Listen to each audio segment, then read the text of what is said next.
Grand ഫിനാലിയിലേക്കുള്ള bonus point ഋഷിക്ക് വിട്ടുകൊടുത്ത എല്ലാ മത്സരാർത്ഥികളും ചേർന്നു. കാര്യം ആർക്കെങ്കിലും ഒരാൾക്ക് മാത്രമേ ഈ ഫൈനൽ 5-ൽ എത്താൻ പറ്റൂ. അതിന് ഋഷിക്ക് ആ പോയിന്റ് ബോണസ് പോയിൻ്റാണ് അത് വിട്ടുകൊടുക്കുന്നത്.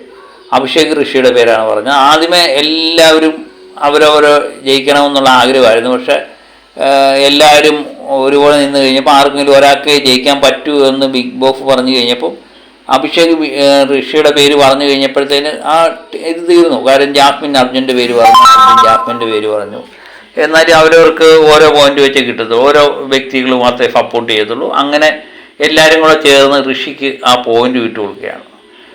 അങ്ങനെ അതെല്ലാം കഴിഞ്ഞ് ഋഷിക്ക് ആ പോയിൻ്റൊക്കെ വിട്ടുകൊടുത്ത് പുറത്ത് വന്ന് ഇവർ ഇതിനെപ്പറ്റി ചർച്ച ചെയ്തപ്പം അവിടെ ജിൻഡോ വരുന്നുണ്ട്.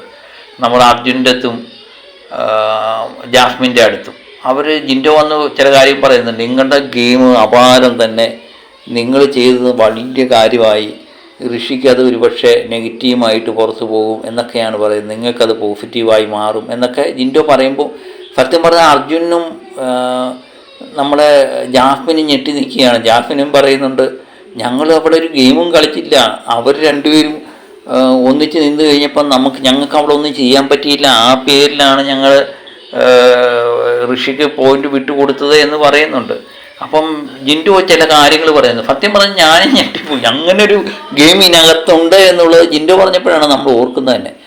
ജിൻഡോ പറയുന്നുണ്ട്, നിങ്ങൾ ആ പോയിന്റ് നിങ്ങളെല്ലാവരും കൂടെ കളിച്ച ആ പോയിൻ്റാണ് ഋഷിക്ക് വിട്ടുകൊടുക്കുന്നത്. ഇനി അവൻ്റെ ഉത്തരവാദിത്വമാണ് ഫൈനൽ 5-ൽ എത്തുക എന്നുള്ളത്. ഏതെങ്കിലും കാരണവശാൽ അവൻ ഫൈനൽ 5-ൽ എത്തി ഈ മത്സരം വിജയിക്കാതെ ഫൈനൽ 5-ൽ എത്തിയില്ലെങ്കിൽ അവൻ പുറത്തു പോകും, അത് ഉറപ്പുള്ള കാര്യമാണ്.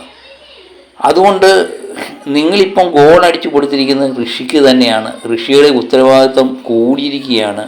അത് പുറത്ത് ജനങ്ങൾ അത് നോട്ട് ചെയ്യും, അത് വിലയിരുത്തും.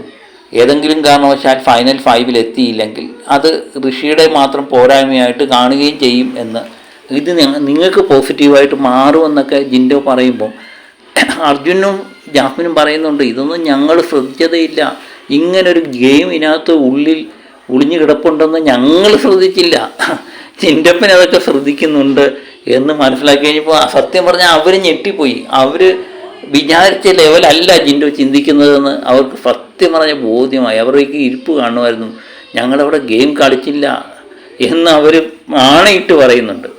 പക്ഷേ അവർക്ക് തന്നെ മനസ്സിലായത് ഇങ്ങനെ ഒരു ഗെയിം അതിനകത്ത് ഒളിഞ്ഞു കിടപ്പുണ്ട് എന്നുള്ളത് ജിൻഡോ പറഞ്ഞു കഴിഞ്ഞപ്പോഴാണ് അവർക്ക് മനസ്സിലായത്.